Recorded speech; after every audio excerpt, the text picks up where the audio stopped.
In primetime news this evening, on the brink of ruin, why a part of one of government's legacy projects is becoming an eyesore.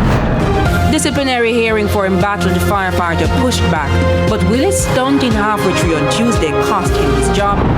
At later, police inspector shot and injured in robbery attempt.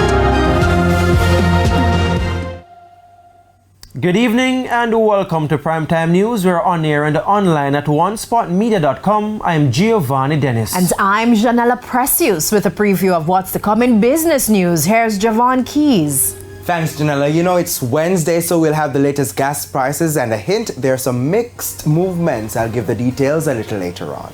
And Jermaine Brown is also here with a preview of what's to come in sports. Jeremy. Thank you, Giovanni. Well, as you know, Boys and Girls Champs to come up later this month, and things are heating up. The launch for the event is taking place right now, and we'll tell you a bit about what's happening there a bit later on.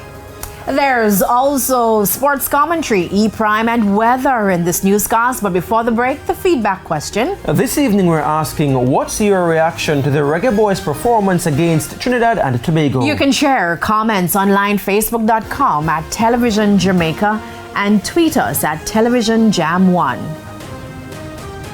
Stay with us. Primetime News returns right after this break.